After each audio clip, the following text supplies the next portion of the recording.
in July, went on to run the New York City Marathon. Figured I'm back. I'm better than ever before. This was just a blip along the way and something that, everybody has medical stuff happen. And so I'm back. I'm back to racing and doing my thing. But by now, I've really become an evangelist for routine screenings. I did a public service announcement for the Prostate Cancer Foundation of America because I defied all the odds, right? I'm young, I'm healthy. I had zero symptoms whatsoever, and I went in for a routine check. And if I hadn't gone in for that routine check, then the outcome might have looked very, very different. Yeah. Taking my own advice. August of the following year, I go get a colonoscopy, get a routine physical, colonoscopy, wake up from the colonoscopy in the recovery room. And I could tell from the doctor's face that something was wrong. And he says to me, I took out a couple of polyps. I sent them off to the lab for assessment. He said, but I also found a significant mass. And the only thing I could think of to ask at the time was, well, how significant? Any mass is significant, quite frankly, in your butt. And so he says to me, look, it's very significant. You need to get a referral to a surgeon on the way out the door. So, talk about being thrown headlong into a spin. And so next thing I know, I'm in an oncologist's office and a surgeon's office. And, this, I stood there and said, like, 2 cancers in 2 years? This one is more serious than the first. How on earth could this be? And so I go through 27 rounds of radiation, 32 God. rounds of chemo. And I guess about 18 months ago, got the news that the tumor is gone and there's what they call no evidence of disease at this time. Oh, that's good. They don't call it a cure. They don't use the term remission anymore. It's no evidence of disease.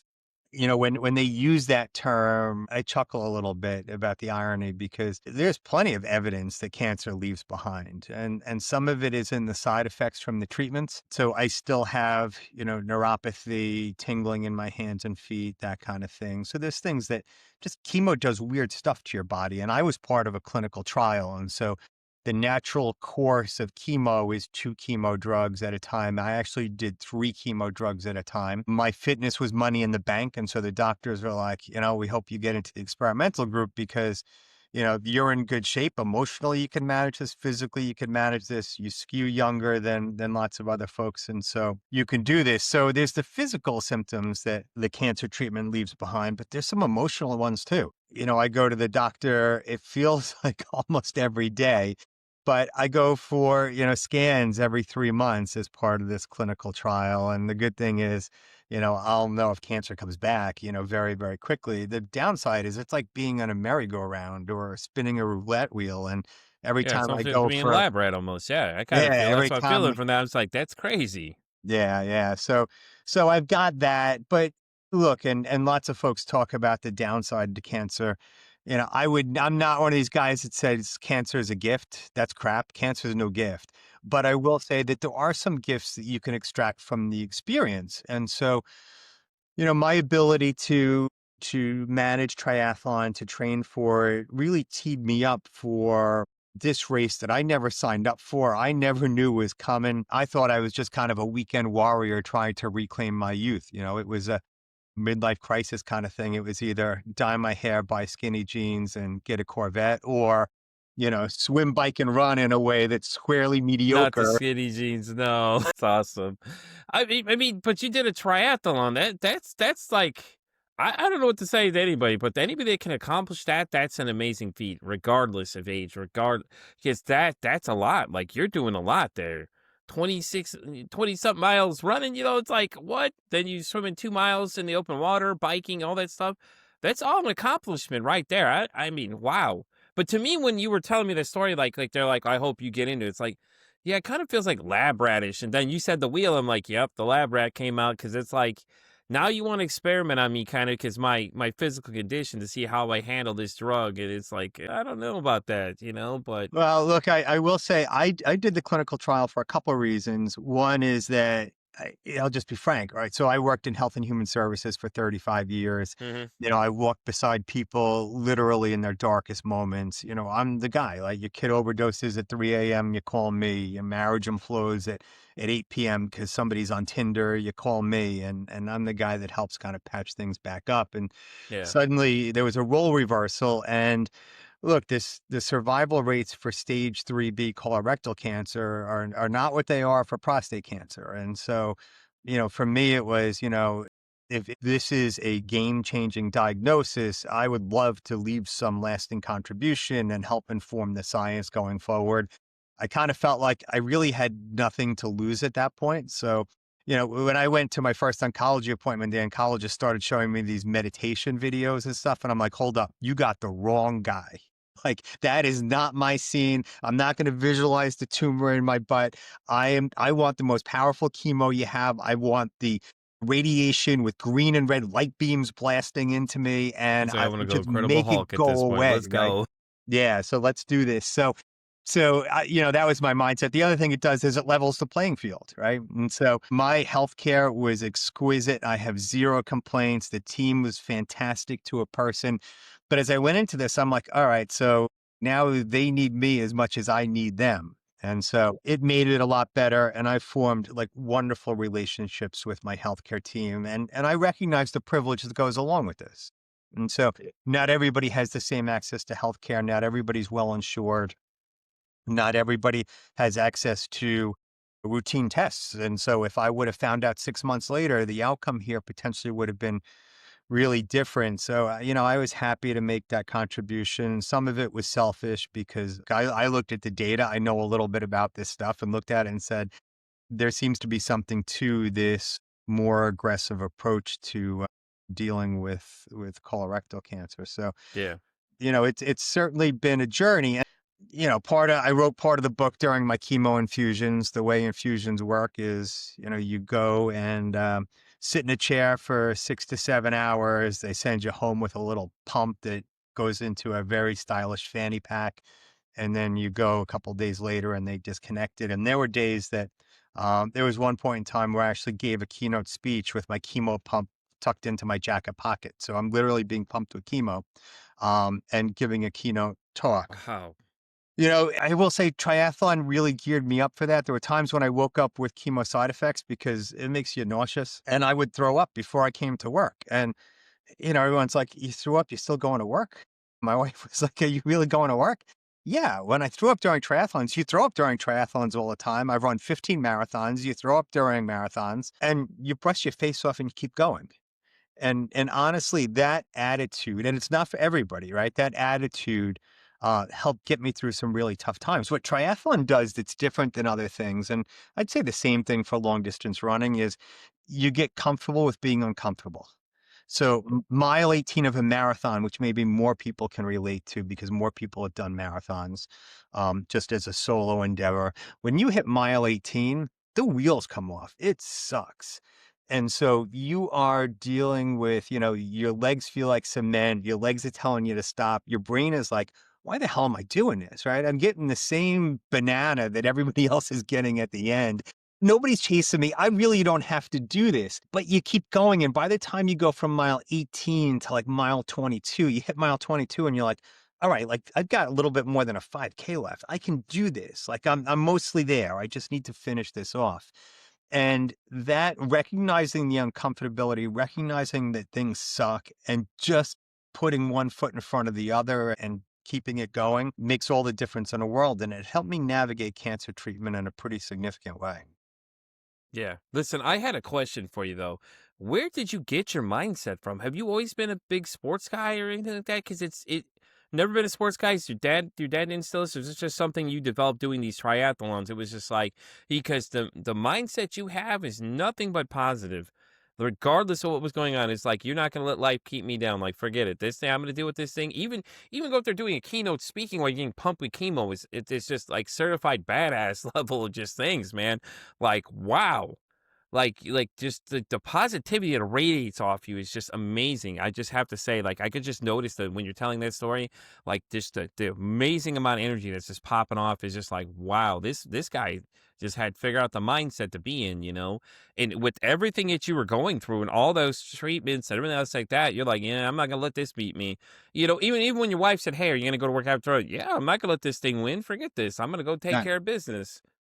Yeah, that's exactly it. Look, no, I don't have an athletic background. In fact, I was thrown off the track team in ninth grade for getting the other kids to smoke.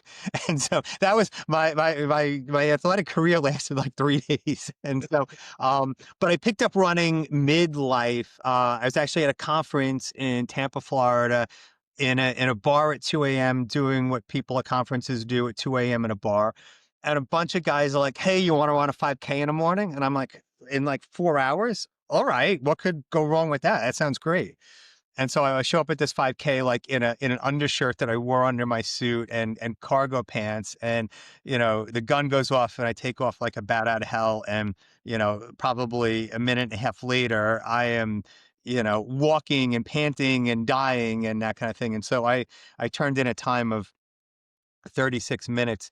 And then I did what any level-headed individual would do. I looked for redemption, went back to my hotel room and started fanatically registering for 5Ks back at home. And 5K wasn't enough. 10Ks turned into half marathons, turned into marathons.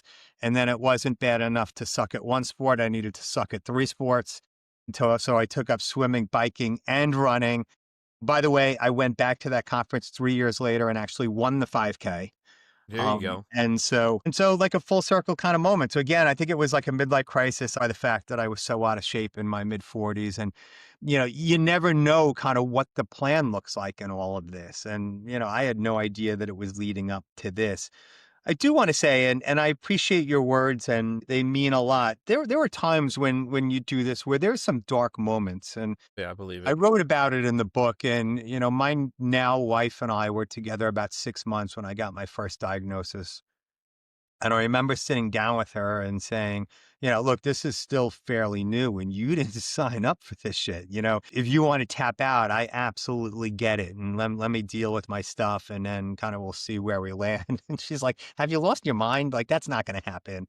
She didn't know she was signing up for 2 rounds of this. But there are some dark moments. And there were times when even with so much support in my life, and I couldn't have asked for more, but there was times when I still felt incredibly alone. I'm like, yeah, you all are supportive, but you all don't have this is not you. Like you're not living this kind of thing. And part of it, Pete, was I really came face to face with myself. Right. And so when you deal with a life threatening diagnosis, you can have all the support in the world, but you're still there looking at you and wrestling with some of those big picture questions that generally we tend to answer. Like we answer them in a half-assed kind of way and then maybe get more serious about them as we get older. I hadn't gotten serious about them. And, the tense shifts and the big shift for me was always, what do I want my legacy to be? And then you get a diagnosis like this, and it's like, well, I got to start thinking about what my legacy has been. Right. And so it goes from future to now and maybe even past. I needed to resolve some big questions around spirituality. And so the early part of the book I started writing during chemo. The end of the book I wrote on safari in South Africa because I developed this attitude and that all the things you wanted to do, go do them because you never know. Yeah. And the middle part of the book includes a chapter about how cancer changes you spiritually. And it took me 6 weeks to write 13 pages. And it took me 6 weeks to write 13 pages, which I would generally write in, a couple days because I had to wrestle with some of those big picture questions, right? What happens if I die? What happens to my family? What do I actually believe in the way of a higher power? I had close friends who would say to me, I'm praying for you every day. And I was like, shit, I'm not even praying for myself. Wow. Right. And if I do, it's like this hurried prayer as I walk into a lab to get my blood counts. And I'm like, well, that Yeah. feels opportunistic. That doesn't feel right. And so I really needed to wrestle with a lot of those big picture questions. And as I write in the book, I don't think I fully resolved them, but I came a lot closer to resolving them. But I don't want your listeners to think, it's always a walk in the park because it's not. There's similar to No. triathlons, you're at the finish line and you're smiling and all the cameras are going off and there's music and you're celebrating and everybody's clapping. They don't see the early morning workouts, the late morning workouts, the time when you kind of struggled and said, do I cut this last mile off? They don't see you during the race when you're just in lousy shape and it's hard to walk another step. And so this is one of those things that, yeah, I came out the other but I don't want to downplay the fact that this is absolutely a roller coaster of highs and lows. I believe it. No, 100%. I could only imagine what your mental state was during that whole thing, because those dark times, I watched my aunt. She's a breast cancer survivor. I watched her go through treatments too, and you could see her when my video called my uncle. She's in the background, and she just looks miserable over there, and she was using some of those gummies to try and help with the nausea, So she had Mhm, some of those like mhm. CBD gummies and things like that. We were giving her, and she said it helped her symptoms with that, but, like, my dad also had a brain tumor, and he was taking shots straight to the brain, like, they had a hole in the back of his head, and they were going right there, so he was doing some experimental things, and in his situation, it was just like then he went to he did something else after that too, he did, you're straight doing straight radiation straight to where it was, and I'm just Mhm. like, let me tell you what, that man did not show a flinch an inch at all. Like you could tell he didn't feel good, but he didn't let anybody know. Like unless you knew him, you had no idea what he was dealing with internally. And I can only begin to imagine what his thought process was, just like yours was during those times too, because he'd literally take those shots to the head and go straight to work, still just like like, hey, I'm still going to do what I got to do, even though and it's crazy because it's like, he did all these things and like what he was going through. My mom's like, yeah, he's not feeling too well or whatever. And you could tell he was in an irritated state when you came over because, when we've been with him all our lives. We know exactly how he's like he was just like, you just tell he wasn't feeling too hot. So I'd go and check in on him every so often. But I can never even begin to imagine what that man was thinking, nor what you were thinking during that whole time, because you're putting radiation in your body and it's doing whatever it's doing. It's just, and like same thing with my aunt. You could just see the effects of what she was dealing with, how bad she was, feeling about it and everything else too. And it's just horrible when you hear people that have to go through that. But at the same time, it's like when they make it out of it, you just see the positive rate. It just radiates when they get past everything. We always celebrate every time. Every time we got a good answer from a diagnosis. Oh, it's looking good. All right, awesome. So we tried to pump her up as best we could. And things like that too. And I already had my head shaved, but I would have shaved my head for honestly, because she had to shave her head and was asking me questions about how I shave my head and things like that too. And I was just like, damn, I should have if I could have waited, I would have done one of those videos for her and I would have shaved every bit of my hair off right there for her, all the way down to the skin, if it really made a difference to her. Because I don't even know where to even start with that one, because I just it's crazy to hear people that are going through cancer, and your story is way different than anybody else's, obviously, because you're a triathlete, and which by its own mean, it's an amazing feat. I couldn't even begin to imagine doing any of that, honestly.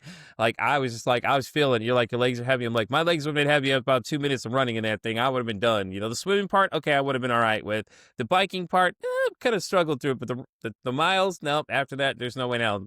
You all would have been carting me off the ground back over there because I would have been passed out like dead. I would like, no way. So I mean, it's just it's so amazing to hear this story of like how you just kept pushing, man. Like if anything, it's the power of human will if you think about it really honestly. Your story is nothing less than that. It is truly amazing the things that you're going through. So what was your mental state like? Like I know like you put this positive thing, but on the inside, were you struggling at all? Were you kind of questioning like, am I going to make it tomorrow? Am I going to wake up tomorrow? Did any of those thoughts ever cross your mind?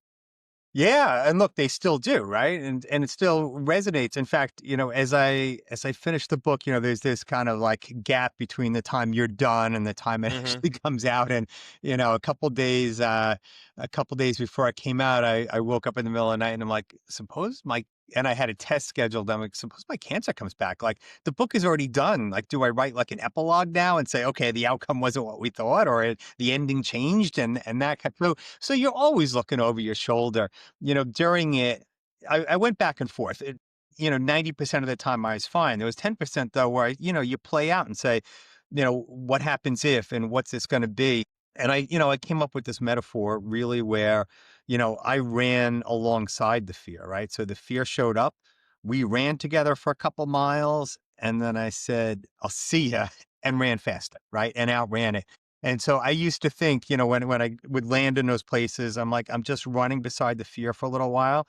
We're going to chat. It's going to be good. We're going to stay side by side. And then I'm going to leave you in the dust, right? And catch up with you at another point. And so I use that imagery a lot, and it made a huge difference in navigating this. One of the things that I did struggle with, when folks are undergoing cancer treatment, we tend to use the label warrior, right? We say Mhm. cancer warriors. Once you're done with treatment, we call you survivors, that kind of thing. And I struggled a lot with that because there was parts of that metaphor that are really appealing. I write about it in the book, and I kind of had that mindset, like, I beat cancer once, I'll beat it again, come back a third time, and I'll show you who's boss. And some of that is very appealing, particularly as a guy, right? That warrior mindset where we kind of steel ourselves and we're ready. But there's another part of me that, I was sitting in the infusion room and I'm like, how am I a warrior? I'm just like sitting here. Chemo's doing all the work. I'm not doing anything. I'm sitting under a blanket, trying to stay warm. Um, and then, I think a little bit about, folks that didn't make it. And so there are 5 of us here on Long Island that were diagnosed at about the same time, and 2 have passed away. And I heard people say, they lost their battle. And I'm like, I don't really see it that way because it's not really a fair fight. And so I always wrestled with that warrior mindset. And if you look at just healthcare generally, particularly as it relates to cancer. This whole notion of a war on cancer is something that dates back to the 1970s. The American Cancer Society's logo still has a sword through the middle of it. Ironically, a lot of the machinery that does radiation and MRIs and CAT scans are made by GE and other companies that also produce weaponry. And so that warrior war metaphor is woven throughout the entire thing. So I struggled a little bit about that and that with that. And then, I don't mind the survivor model because the way I view this, you're always struggling with the aftermath of this. So, Yeah, of for me, course. the anxiety wasn't that significant. I found a way to deal with it. The depression, I didn't suffer from depression. And every time you go to an appointment, they're like, how you sleeping? How you depressed? How you anxious? How anxious are you? I will say the biggest thing that screws with your mind is I understand the mind body connection and the fact that anxiety and depression don't help your immune system. And having a strong immune system is a big part of what it takes to battle cancer. That's not Mhm. to say if you get sad, you're going to get cancer. But I'm very aware of the fact that your mental state impacts your immune system in a really big way. So I'm like, all right, so I have cancer. If I worry about having cancer, cancer gets an edge. And so I Mhm. tried to check myself as often as I could to make sure that I was in a good frame of mind, that I was in the best possible place to be able to fight this. So let me ask you this though. Then, okay. So given the mindset, do you have any tips for anybody that may be dealing with cancer? Maybe give them some inspirational tips on how you kept such a positive mindset. Maybe they could take something away from how you've been keeping such a positive mindset at this point. Because, like I said, yet again, you still irradiate nothing but just positivity. Even though you're battling this thing, and you could lose your life at any point in this situation, I feel nothing but positive energy just coming off from when you're talking about any of that stuff. So do you have any tips for anybody? Yeah, don't do it alone. And so I took up triathlon, which most people think of as a solitary sport, right? It's not a team sport. It's not like football or baseball. It's you against you. You're competing with other folks in terms of time, but the other person's effort doesn't necessarily impact yours. But nobody does triathlon alone. Like when you go to an event, there are thousands of volunteers. There's a race director, there's cops, there's EMTs, there's medical staff, there's folks that are there to support you. And your family obviously struggles a little bit while you're training for Ironman because, on any given Saturday, months leading into the event, I'm going out on a 100-mile bike ride and then running 10 or 12 miles. And so I'm gone for 9 hours kind of thing. And so everybody makes sacrifices. In dealing with cancer, similarly, I made sure that I had the right support team around me. And that meant my wife, it meant my kids, it meant my medical team, it meant my male friends. And I talk a lot about male friendships through all of this. Mhm. It meant doing my own research around this and making sure that I had the right support team in place and folks that I could be honest and open with when things got really, really tough. So people I could talk to. So make sure you have the right support team. Make sure you're ready, willing, and able to ask for help. I had one good friend who said to me, look, if you ever need me to take you to chemo and just sit with you, I will. And I never took him up on it. And I regret that to this day because it wasn't about me needing somebody to drive me. It was about him wanting to connect on a deeper level as I walked this journey. And I basically said, "No, I got it. I'm good," kind of thing. And so accept help because it's not only about you, it's very often the person on the other side of the ask looking to deepen the connection. So reach out as often as possible. Say is understand that worrying about cancer isn't going to change the course of the disease. If anything, the worrying is not helpful, as I just mentioned. Mhm. And so I really managed to adopt this attitude where it's like, I'm going to do everything in my power to change the outcome, but then I'm going to understand that I only have so much control over what's going on here. And I can't worry about cancer coming back in a week or 2 weeks or 10 years. Like I have right now here today. I remember looking out the window at the infusion room and seeing people run by, and I was so jealous because I'm like, I can't really run that far anymore. I did exercise through chemo, but I wasn't running 5 or 10 miles a day. And I was so jealous. When I would do my training, I had a triathlon coach and she would give me workouts. And then my wife would say, "What do you have today?" I'm like, "Oh, I have to run 5 miles." Your perspective changes from you have to you get to, right? You learn a huge amount of gratitude. And so for anyone out there, whether or not you're dealing with cancer or any other serious illness, we're coming up on Thanksgiving, and the theme of gratitude is one that I adopted in a very real way. And I don't think I fully appreciated it until I looked at this, face to face. And, you know, gratitude is being thankful for something you didn't earn. I didn't will away my cancer. A little bit of luck, some good medical care, and I'm grateful for that. And you have to practice that, right? You have to acknowledge it every day. It doesn't just happen. And so, in addition to assembling that support team, find gratitude for wherever you are in life. If you didn't pick up your phone today and get a text message that says you have cancer, it's a damn good day, and celebrate that because sooner or later, we're all going to get that life changing text message, whether it's a serious illness, the loss of a job, the loss of a Mhm. relationship. We all get them along the way. But if today wasn't a day when you got one, thank your lucky stars and reach out to somebody who perhaps is dealing with a bit of a tough time. I found a lot of comfort and solace around being able to reach out to other men who were diagnosed. Yeah. I got two embarrassing cancers. I call them dick and ass cancers, right? They're not, but I called them that. And so I got pretty embarrassing cancers that people don't want to talk about. Women Yeah. overcame their fear of talking about breast cancer 50 years ago. Guys still don't talk about health issues and especially don't talk about mental health issues. You know what? I was gonna ask you that question. Why do you feel like us as men, we don't talk about it now? We're a generational gap, okay? I'm born in '85, so things were different for me versus when you were born. Do you have a thought on why it is? Maybe why we don't discuss more as men? I feel like, with suicide rates being at 80%, you know, I would figure at this point we need to start talking about something because we're losing men faster than because we make up 50% of the population, okay? 80% of us are dying. So, like in your friend group, there's a good chance that most of your friends are going to die from suicide, possibly, but we as men still don't want to talk about it. Do you have any thoughts on why you think that may be? Just maybe some opinions on why you think it may be like that? Because I know I openly talk to my friend about it. I have a good friend named Lewis that him and we could talk about anything, and there's a couple other people I know too that I've been talking more about it, but it's like it's always a constant struggle to get men to discuss things, and I don't get why. It's like we're losing guys at an alarming rate. You figure that would be enough to scare us to talk, but when we don't want to talk. Yeah, and look, we don't talk to our doctors either, right? And Mm, so, I'll never forget when I got my general practitioner who wound up ordering all these tests around prostate cancer. The relief I felt when I went to him for the first time and he said, "All right, I'm going to lessen your anxiety right away. I don't do the finger test." And I'm like, "Oh, thank God," right? And so and generally, we get in and out of doctors' offices, so those conversations go very quickly. My relationships with guys change, and I think they evolve as you get older. So there is that generational gap for sure. And I do think younger guys are more ready, willing, and able to break down that I'm strong and silent kind of macho way about being.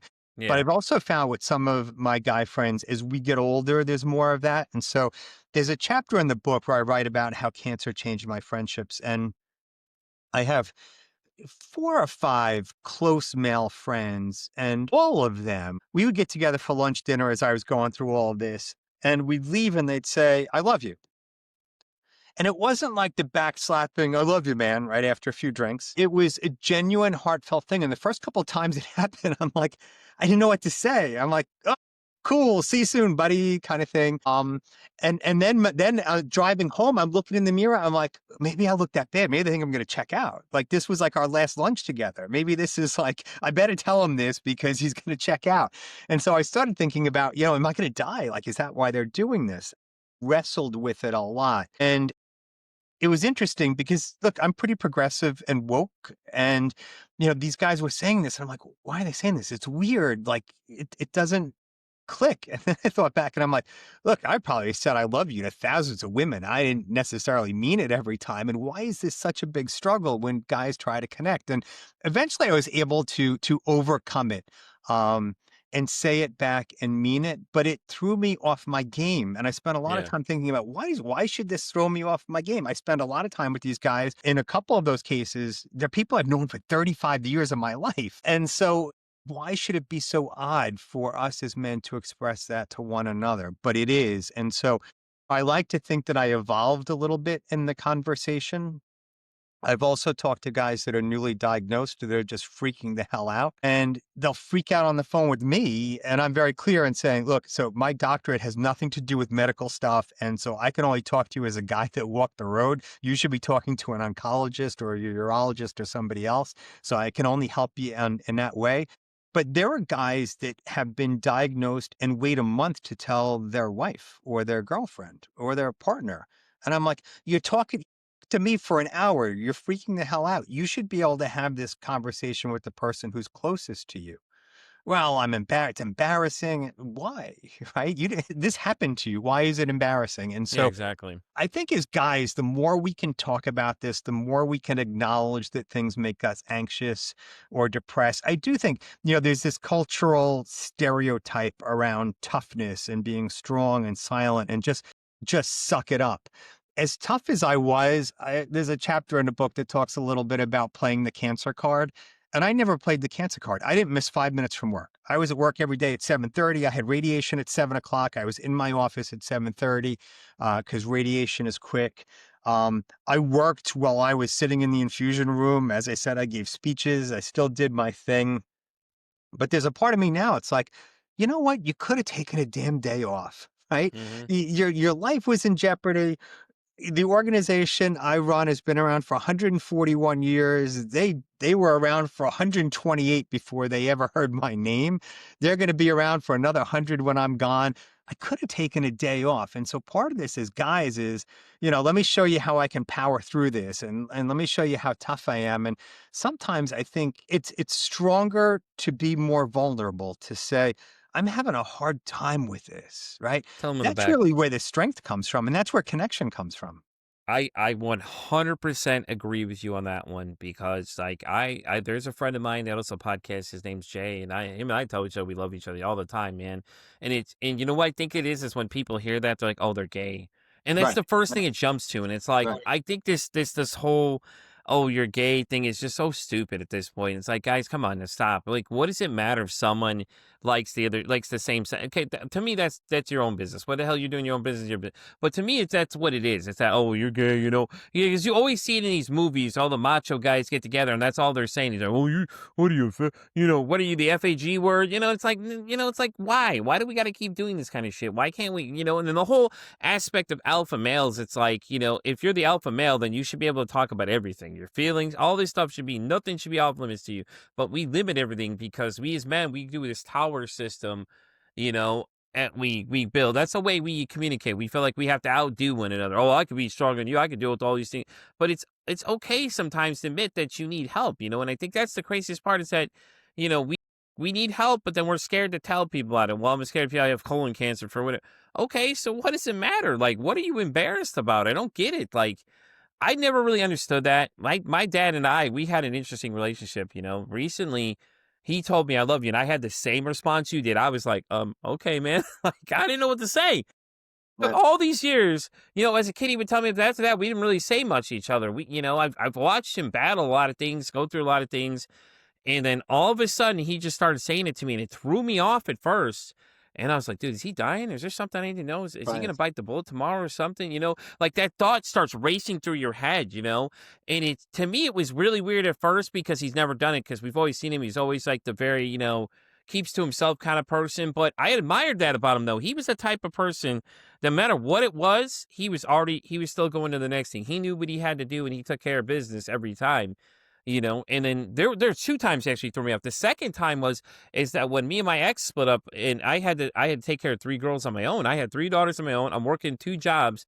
He's like, let me tell you something. He goes, I don't think I could ever do what you're doing. I'm very proud of you. And I was just like, is this the same guy talking to Yeah. me that I grew up with all my life?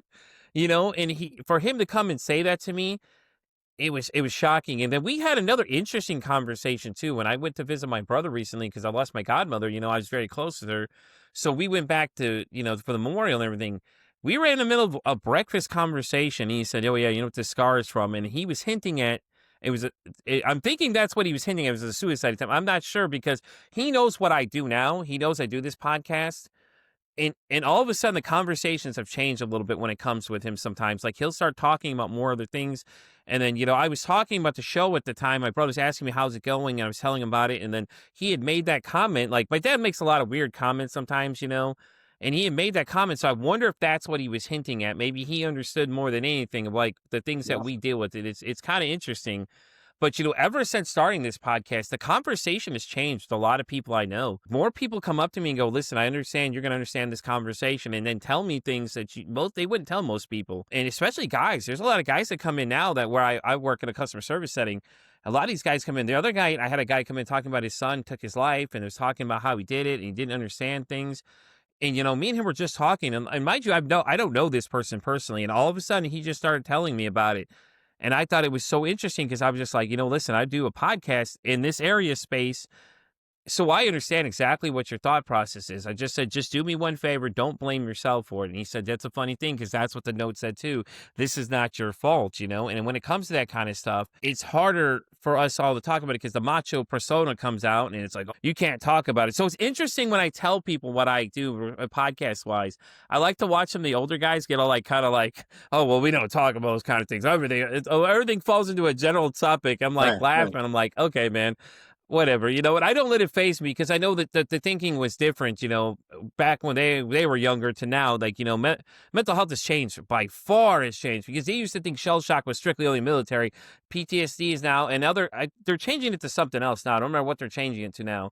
Just like DID used to be multiple personality disorder. Like things evolve as we go. So I take that into account when I talk to people that don't understand what it is I have a conversation about. A lot of them, they ask about it and then they kind of like, oh, okay. And like, they don't, people that just don't get it, understand that how important this is.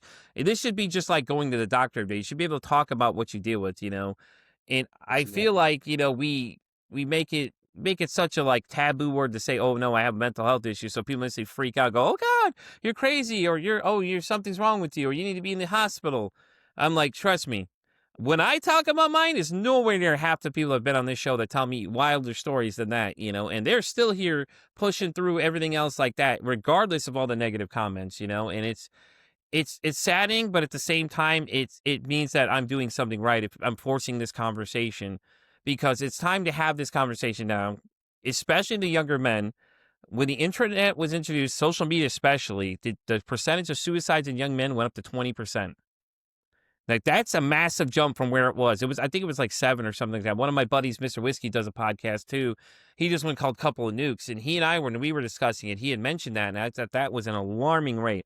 It's like, hold up. Because now you think about it, now we can bully each other, pick on Yeah. each other, make Right. nasty comments behind our keyboard. The keyboard warrior thing comes out, and all that kind of stuff too. And it's just sad. It really is. And I love the fact that you're telling people, like have good male friends to talk to because I think we as males, we need to talk to other males. We need to stop this whole thing that we can't talk to each other about our feelings.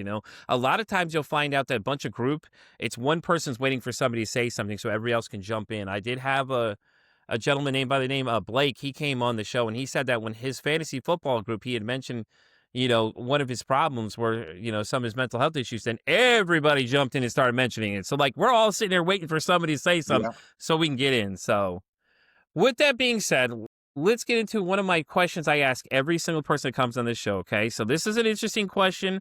I love hearing the responses. Okay. So the question to you is, if your mental health had a song, what would that song be? Hmm. I'm gonna go with cliche, and one of the songs that's at the top of my playlist when I run with music. It's "I'm Not Afraid" by Eminem, Mm-hmm. Yep. and so See, I was thinking Eye of the Tiger's on there somewhere too with yours because I it just like dun probably is. dun dun dun But just that. that's way too cliche, right? And dates me, right? And I don't think so the Eminem one's cliche though. It's interesting though because a lot of people, the older generation, don't listen to a lot of the newer stuff like that. My mom did. My stepmom does. She would listen to a lot of the newer stuff. She's actually one that turned me on to the Ramones, and things like that too. And that was huh? still fairly new to me. But she'd listen to a lot of the newer age stuff. So I think it's a perfect song though. Like, your whole story sums it up right there. And I'm not gonna lie, I honestly was waiting for Eye of the Tiger to come out. I was like, he's gonna say Eye of the Tiger watch. I just had that feeling like that. Cause that beginning dun dun dun dun dun dun dun dun dun, dun, it just gets you amped up every single time you hear it. Or what is it? I'm a big Chicago Bulls fan. Back in the '90s, dun, dun, dun, dun, dun, dun, dun, remember Yeah, that whole what is it? yeah. Jock jams that came out in Rock the Jam, '90s. yeah, You that's it. Yeah. remember that whole thing? Yes, yes. So my next question, and the one I always ask as well, and the reason this podcast exists is if you could break the stigma about mental health. Now, I'm saying anything that you hear on a daily basis that you feel that you just want people to stop believing. What would it be? Help is not available. And so certainly there are barriers to good mental health care. Those persist. Those barriers get bigger if you are not well insured, if you're poor, if you're black and brown and come from some communities. But the reality is help is closer than you think. And sometimes your biggest barrier to getting help is between your own ears. Hmm. I wish as a community we dealt with conditions above the neck in the same way we dealt with conditions below the neck. I got wonderful medical care. Mental health care still lags behind, but that doesn't mean that there isn't help and support out there. And there's formal care that you might get from a therapist or from an online platform or from an app. Then there's informal care you get from your friends and talking openly with your kids and your family and connecting with other people in a very real way. And then there's things you do for yourself. One of the things I got out of running was an incredible sense of peace. You start out the morning with a 5-mile run before most people have even gotten out of bed. You start your day in the right way. And so I always, when I taper for a marathon, you have to scale back on the running. And it's almost like drug withdrawal because I don't get that morning boost of dopamine. I don't get that time alone without the phone ringing and that kind of thing. And so find your own way to find peace, find your own routine that helps you start your day in the right way. And it might not mean picking up your phone the second your eyes open. Look for that formal help if you need it and create that informal support team because there's lots of folks even if they're not clinically trained, that can be helpful just in reflecting back the things you say. And for all of us, simply saying some things out loud is sometimes the hardest part. The same way, the hardest part of a workout is lacing your sneakers up. It's not necessarily mile 5, it's getting out the door. And once you're out the door, you're there.